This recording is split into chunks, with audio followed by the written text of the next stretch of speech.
हाँ तो बच्चों, आज कल के आगे और आज का टॉपिक है कूलाम के नियम का सदिश निरूपण।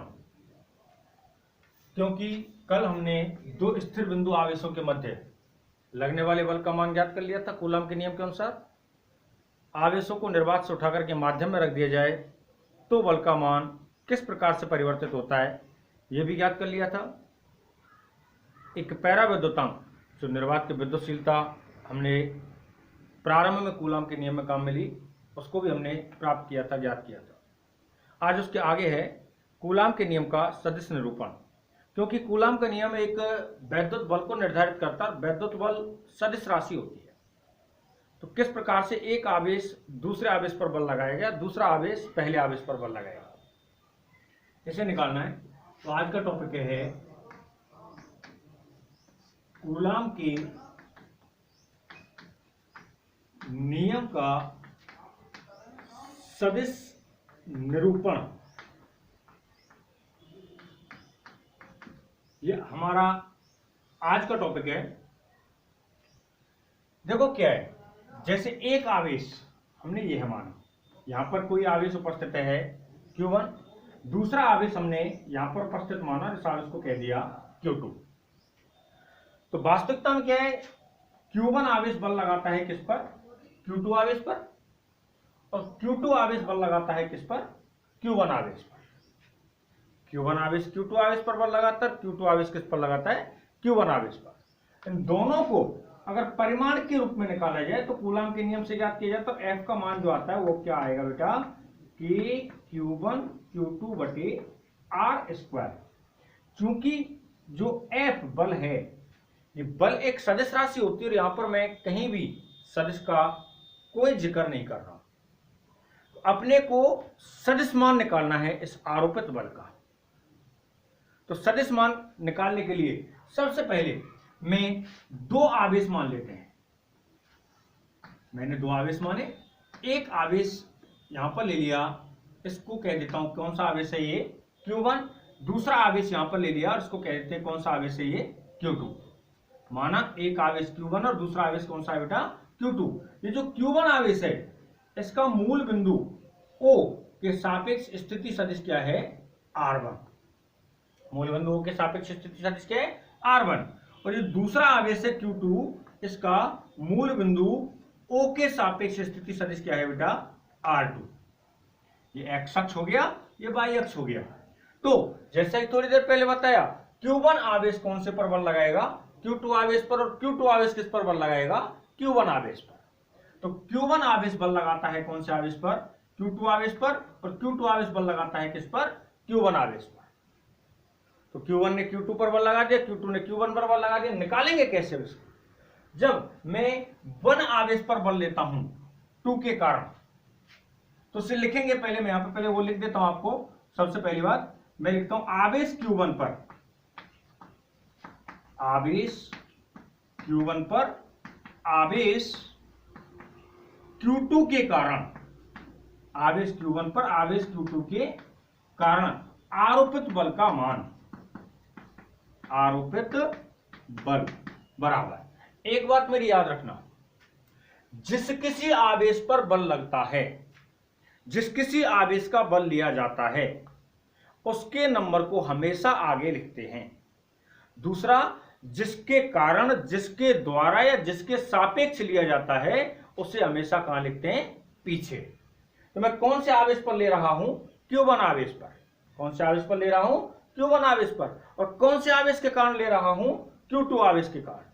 तो सापेक्ष वैल्यू को कैसे लिखूंगा मैं, यहां पर बल को तो लिख दिया F से, किसका ले रहा हूं, 1 का, तो 1 हो गया आगे, और किसके कारण ले रहा हूं, 2 के, तो 2 कहां हो गया, पीछे।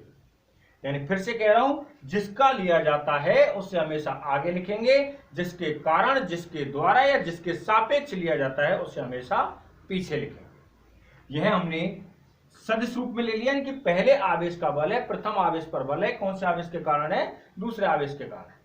अब इसका जो मान निकालें तो मान होता है K Q1 Q2 बटे, अब जब बल का मान पहले पे दूसरे के कारण लिया, F12 लिया है, तो दूरी भी कहां की ली जाएगी, इधर ही ली जाएगी, और दूरी को क्या लिखेंगे, R12।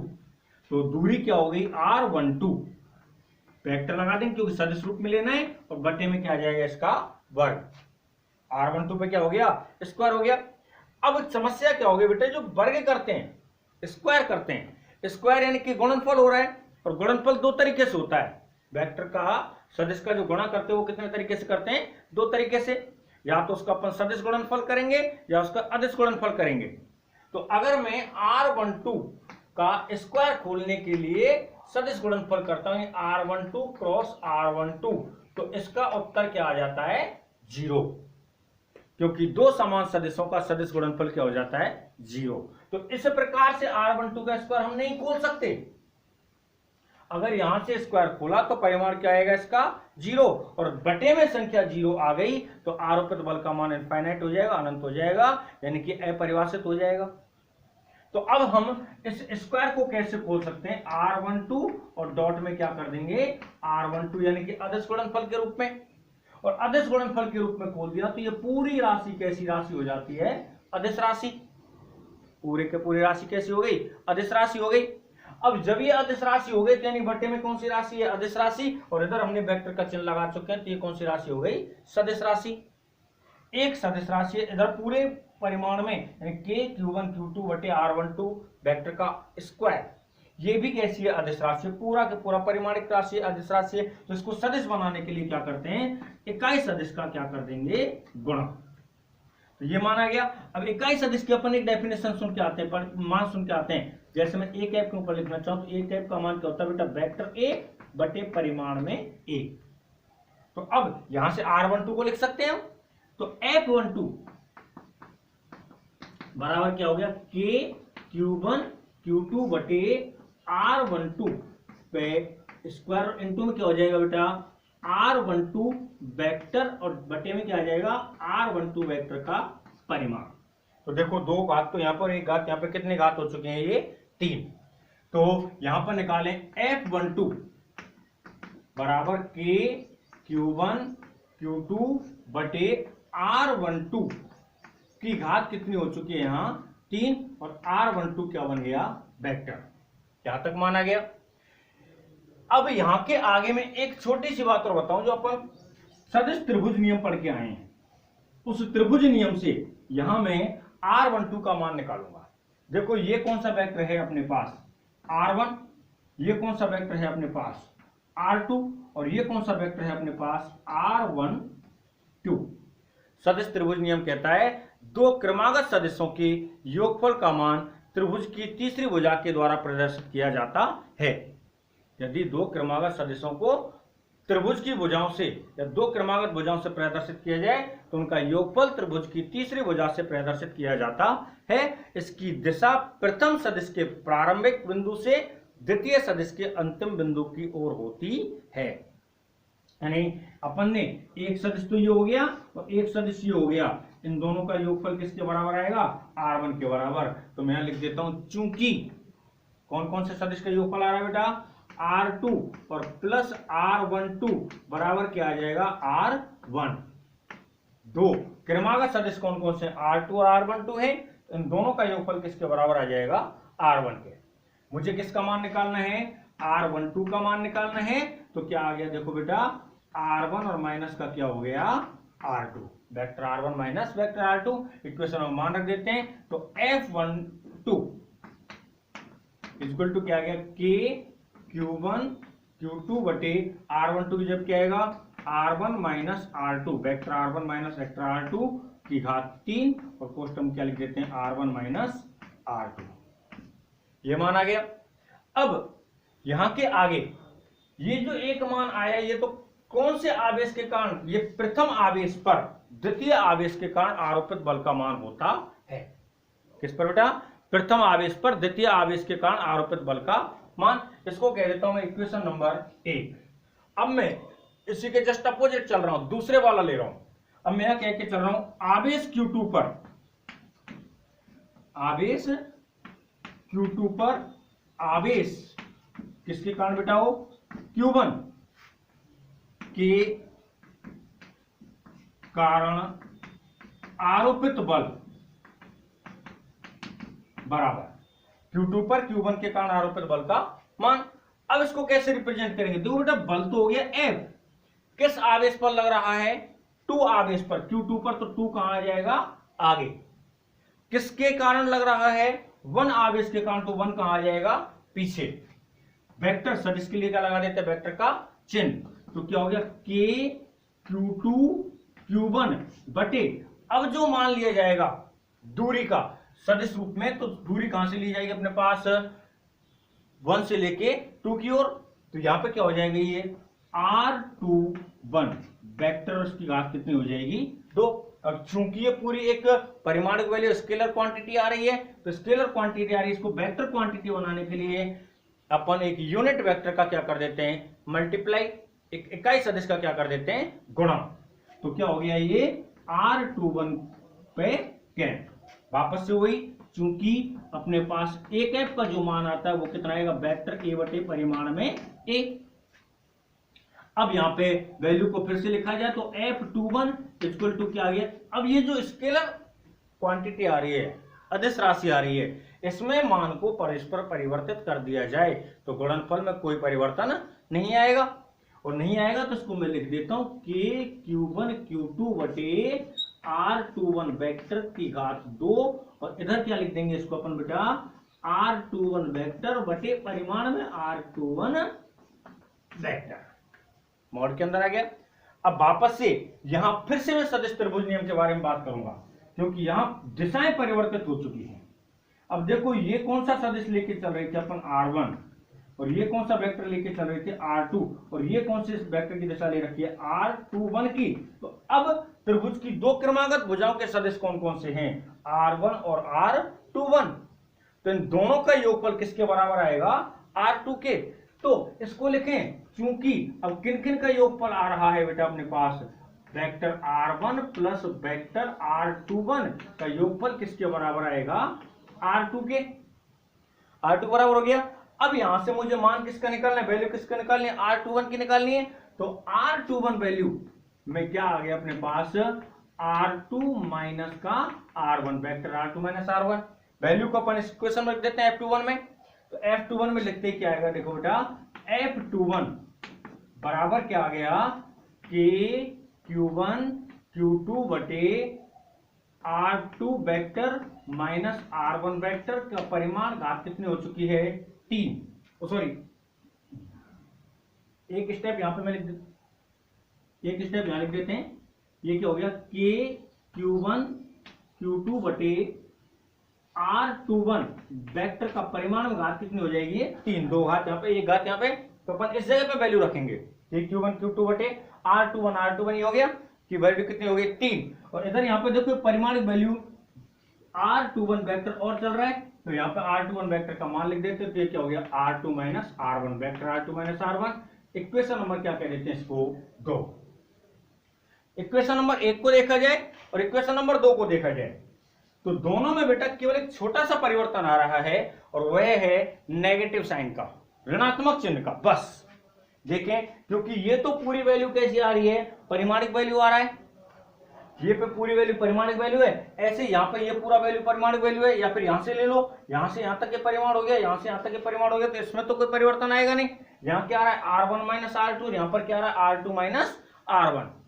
यानी कि Q1 आवेश पर Q2 के कारण लगने वाला बल, और Q2 आवेश पर Q1 के कारण लगने वाला बल परिमाण में तो कैसा आ रहा है? समान, लेकिन दिशा एक दूसरे के कैसी हो रही है? विपरीत। इस विपरीत दिशा को किसके द्वारा प्रदर्शित किया जा रहा है? ऋणात्मक चिन्ह के द्वारा। किसके द्वारा प्रदर्शित किया जा रहा है? ऋणात्मक चिन्ह के द्वारा। तो इनको कैसे लिख सकते हैं? समीकरण किस किस से बेटा? 1 व 2 से। 1 और 2 से जब लिख के चलें तो F12 बराबर क्या हो जाएगा? माइनस का F21। यह हमारे पास कूलाम के नियम का सदिश निरूपण होता है। इसमें एक छोटा सा पॉइंट और है, क्वेश्चन ऐसे भी घूम सकता है, आवेशों के मध्य लगने वाले बल के द्वारा गति के तृतीय नियम को समझाइए। क्योंकि गति का तृतीय नियम क्या होता है? गति का तृतीय नियम होता है कि कोई भी बल अकेला उपस्थित नहीं रह सकता, बल हमेशा युग्म के रूप में मिलेगा, और युग्म के रूप में मिलेगा तो ये दोनों बल जो युग्म में उपस्थित रहते हैं ये परिमाण में समान और दिशा में कैसे रहते हैं? विपरीत।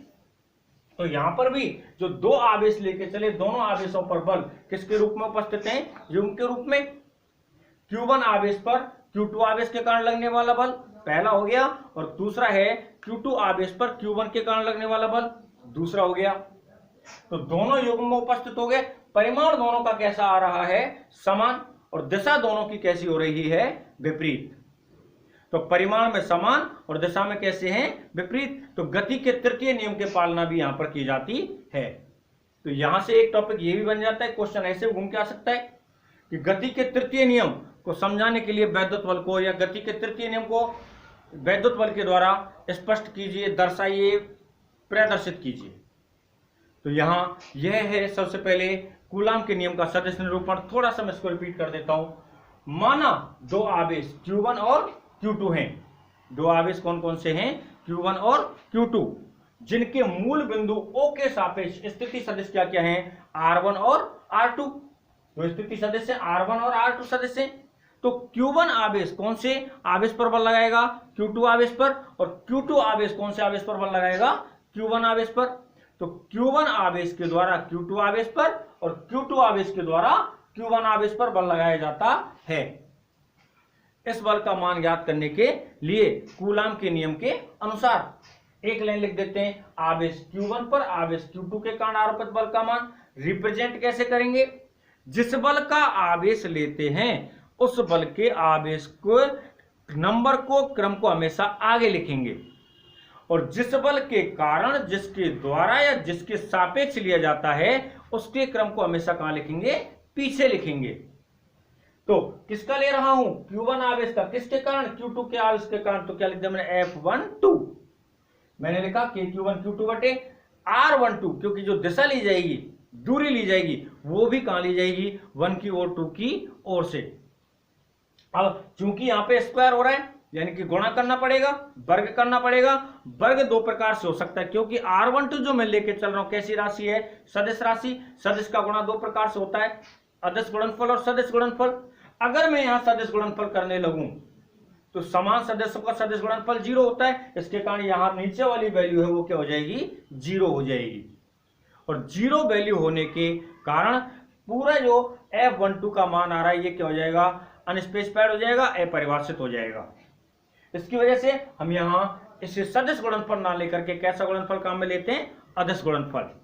यहां अदिश गुणनफल काम में लिया, अदिश गुणनफल काम में ले लिया, तो यहां से पूरी राशि कैसी हो चुकी है? Q1 Q2 बटे R12 वेक्टर का स्क्वायर। ये एक अदिश राशि हो गई। इसे सदिश बनाने के लिए यूनिट वेक्टर का इकाई सदिश का क्या कर देते हैं?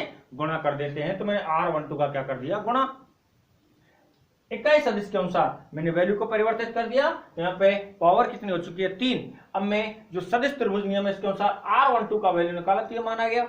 ये मैंने रखते समीकरण नंबर 1 आ गया, यानी कि अपने पास Q1 आवेश पर Q2 आवेश के कारण लगने वाले बल का मान। इसी प्रकार से Q2 आवेश पर Q1 आवेश के कारण लगने वाले बल का मान निकाल लिया। दोनों जो बल आ रहे हैं वो परिमाण में कैसे हैं? समान, और दिशा में कैसे हैं? विपरीत। इसके कारण ये गति के तृतीय नियम की सत्यापना भी करते हैं। ठीक बेटा, इस प्रकार से कूलाम के नियम का सदिश निरूपण है। बहुल आवेशों का अध्यारोपण सिद्धांत मीनिंग क्या है? यानी कि किसी निकाय में दो आवेश नहीं है, दो से अधिक आवेश उपस्थित हैं। ये पूरा मैं एक निकाय मान के चल रहा हूं। यहां पर एक आवेश उपस्थित है, दूसरा यहां पर उपस्थित है, तीसरा यहां, चौथा यहां, पांचवा यहां, ऐसे 2 3 4 5 नहीं, बहुत सारे आवेश उपस्थित हों तो किसी भी एक आवेश पर कैसे बल निकलेगा? यानी कि मैं केवल इस आवेश की बात करके चल रहा हूं कि ये भी आवेश यहां बल लगाएगा, ये आवेश भी बल लगाएगा, ये आवेश भी बल लगाएगा, ये आवेश भी बल लगाएगा। ये सभी इस पर एक दूसरे के साथ क्या लगाएंगे? बल लगाएंगे। तो इस पर कुल बल का मान कितना हो गया? सवाल आता है कुल बल का मान कितना हो गया? उसे निकालने के लिए प्रत्येक का अलग अलग निकालना पड़ेगा। दूसरे तरीके से समझाना चाहूं, एक व्यक्ति है, आवेश को मैं व्यक्ति मान के चल रहा हूं। यहां पर एक व्यक्ति है, ये इसने कर्ज ले रखा है।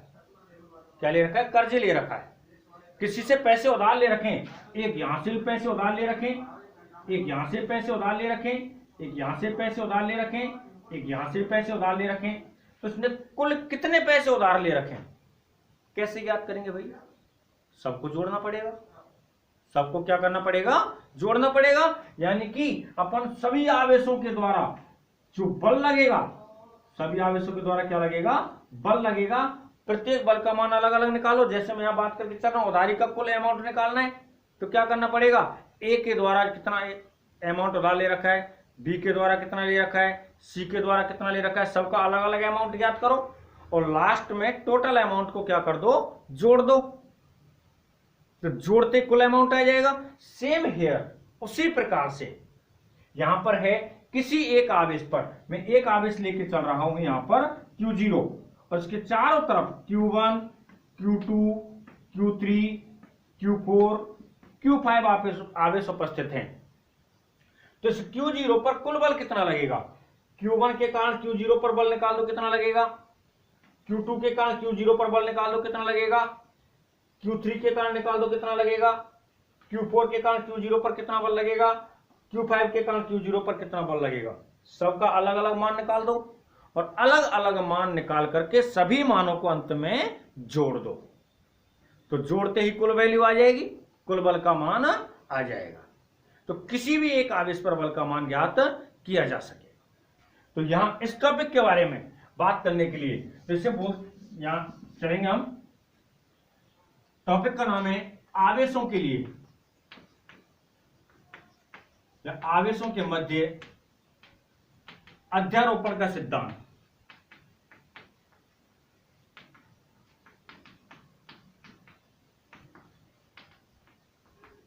आवेशों के मध्य अध्यारोपण का सिद्धांत मैं यहां वही सदिश रूप में लेकर चल रहा हूं बेटा।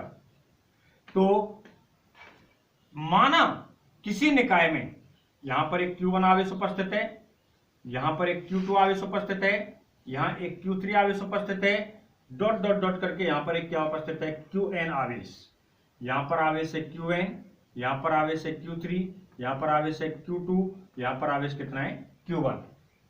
इन सभी आवेशों के कारण किसी एक आवेश पर, यहां एक आवेश मान के चल रहा हूं मैं Q0। कौन सा आवेश मान के चल रहा हूं, Q0। Q0 आवेश पर कुल कितना बल लगेगा इसका मान निकालना है। तो Q1 आवेश के कारण कितना बल लगेगा, इसका मान ले लिया। Q2 आवेश के कारण कितना बल लगेगा, इसका मान ले लिया। Q3 आवेश के कारण कितना मान लगेगा, इसका ले लिया। Qn के कारण कितना लगेगा, इसका भी ले लिया। तो लग किस पर रहा है, 0 पर। तो F0 कौन से आवेश के कारण है ये बल, n के कारण, तो F0n। ये वाला किस पर लग रहा है, F0 Q0 आवेश पर किसके कारण है, 3 के कारण, तो F03। ये किसके कारण लग रहा है, F0 पर 2 के कारण, इसी प्रकार से ये F0 पर 1 के कारण। और मैं सबको कैसे लिख देता हूं, वेक्टर फॉर्म में। और इनके मूल बिंदु के सापेक्ष स्थिति सदिश मान लेते हैं R1, R2, R3, Rn। ये मूल बिंदु O हो गया। तो इस प्रकार से सबसे पहले तो इसका चित्र है। अब लिखना क्या है, मान लो इसको थ्योरी बनानी पड़े, भाषा बनानी पड़े थोड़ी सी। माना किसी निकाय में Q1, Q2, Q3 dot dot dot कौन सा, Qn आवेश उपस्थित हैं, जिनके मूल बिंदु O के सापेक्ष स्थिति सदिश क्रम से R1, R2, R3 dot dot dot Rn है। तब निकाय में उपस्थित किसी आवेश Q0 पर लगने वाले बल का मान अध्यारोपण के सिद्धांत से, अध्यारोपण के सिद्धांत से कैसे निकलेगा, कौन से आवेश पर बल निकाल रहा हूं बेटा मैं, 0 आवेश पर, Q0 आवेश पर। तो मैं इसको लिख देता हूं F0, कुल बल का मान।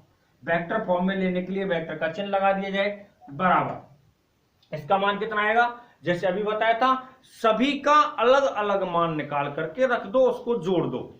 तो सभी का अलग अलग मान क्या आएगा, पहले आवेश के कारण क्या हो रहा है, F01, दूसरे आवेश के कारण क्या हो रहा है, F02, तीसरे आवेश के कारण क्या हो रहा है, F03 डॉट डॉट डॉट, और nवें आवेश के कारण क्या हो रहा है, F0n। इक्वेशन नंबर क्या कह देता हूं इसको, 1। यानी Q0 आवेश पर अन्य आवेशों के द्वारा लगने वाले बल का मान क्या हो गया, F01 plus F02 plus F03 plus dot dot dot, और प्लस में क्या आ जाएगा, F0n। कुल आवेश का मान आ गया। अब प्रत्येक का मान अलग अलग निकालना है, जैसे अभी निकाला है थोड़ी देर पहले। तो प्रत्येक का मान अलग अलग निकालना है, तो लिख देता हूं मैं Q0 आवेश पर Q1 आवेश के कारण, Q0 आवेश पर Q1 आवेश के कारण बल या आरोपित बल का मान। तो F01 क्योंकि किस पर लग रहा है, 0 पर किसके कारण लग रहा है, 1 के कारण, तो आगे क्या आएगा 0 और पीछे क्या आएगा 1। तो F01 बराबर क्या आ गया अपने पास, K Q0 Q1 बटे R01 वेक्टर का स्क्वायर और R01 वेक्टर पे इक्वेशन नंबर क्या कह देता हूं इसको 2। इसी प्रकार से अन्य को निकालो। अन्य में कह के चल रहा हूं Q0 आवेश पर Q2 आवेश के कारण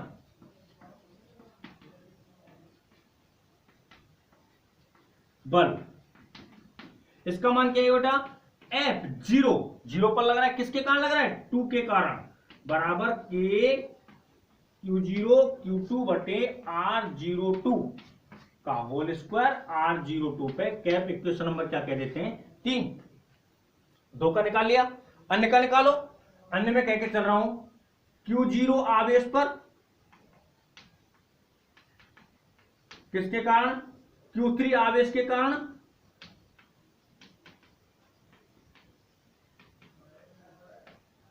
बल, इसके कारण कितना बल लग रहा है, तो क्या आ गया बेटा F03 बराबर K Q0 Q3 बटे R03 वेक्टर का स्क्वायर R03 वेक्टर पे कैप इक्वेशन नंबर क्या कह देते हैं 4।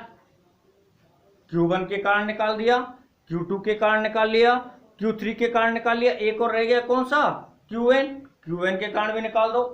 तो लिख देता हूं Q0 पर या Q0 आवेश पर किसके कारण बेटा, Qn आवेश के कारण, किसका मान निकालना है, बल का मान। तो क्या हो गया F0n इक्वल टू क्या आएगा K Q0 Qn बटे R0n का स्क्वायर R0n पे कैप इक्वेशन नंबर क्या कह देते हैं 5। अब क्या करना है, इक्वेशन नंबर 1 में 2 3 4 5 से क्या रख देते हैं, मान रख देते हैं, जो भी मान आएगा अपने आप आ जाएगा। तो लिख देता हूं समीकरण किसने में बेटा, 1 में कितने से 2 3 व 4 से क्या कर दिया जाए, मान रखने पर, तो क्या मान आएगा देखो F0 यानी कि Q0 आवेश पर आरोपित कुल बल का मान आ जाएगा। तो F0 बराबर क्या आ गया K Q0 Q1 बटे R01 का स्क्वायर R01 पे के प्लस K Q0 Q2 बटे R02 का स्क्वायर R02 पे के प्लस K Q0 Q3 बटे R03 का स्क्वायर R03 पे के प्लस डॉट डॉट डॉट और प्लस में क्या आ गया बेटा K Q0 Qn बटे R0n का स्क्वायर और R0n पे के। अब बाकी में जब अपन सवाल करेंगे, न्यूमेरिकल करेंगे, तो निकालना तो इस तरीके से पड़ेगा, यानी किसी भी एक आवेश पर आरोपित बल का मान प्रत्येक आवेश के बल के मान को निकाल लो अलग अलग करके और सभी को क्या कर दो, जोड़ दो। लेकिन हम इसे मैथमेटिकल रूप में और आगे बढ़ा सकते हैं। तो पहले इसमें से कॉमन निकाले, तो K Q0 कॉमन आ रहा है सब में से, तो कॉमन निकाल दो।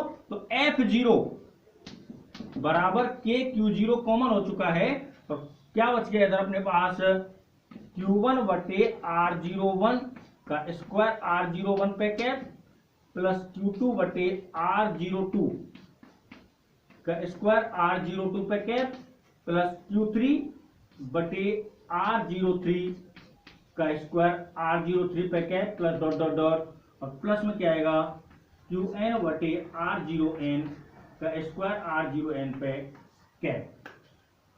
अब इसे समेशन के रूप में भी लिख सकते हैं।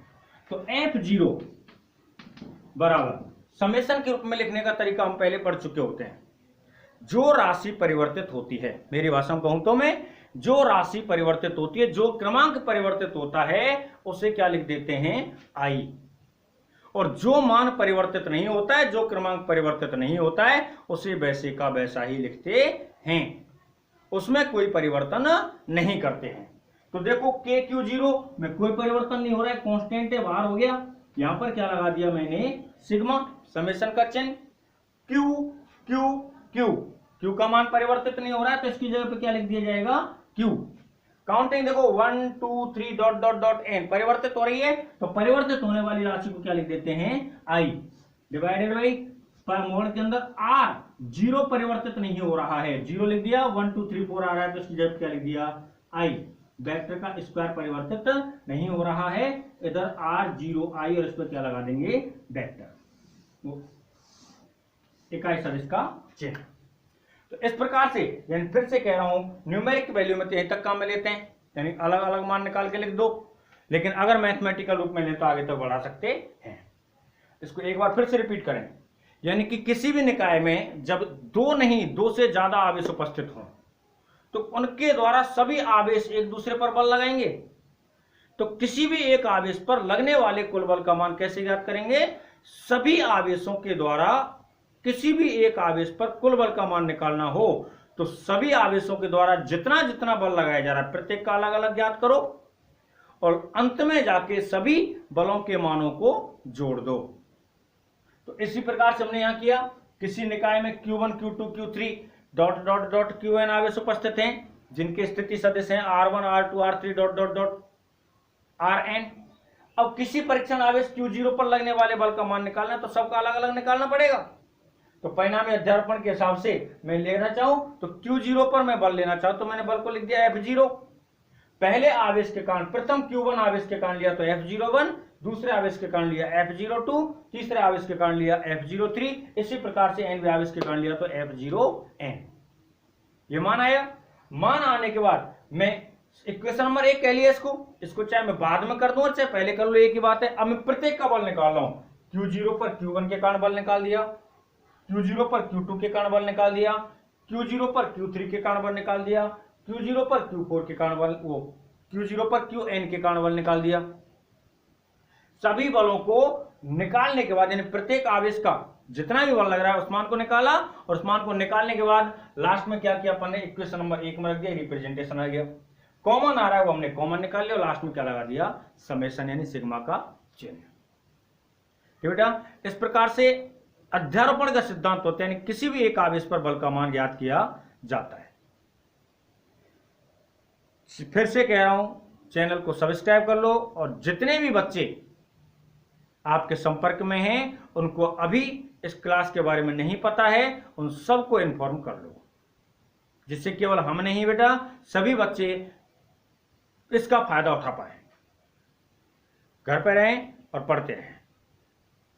ठीक है।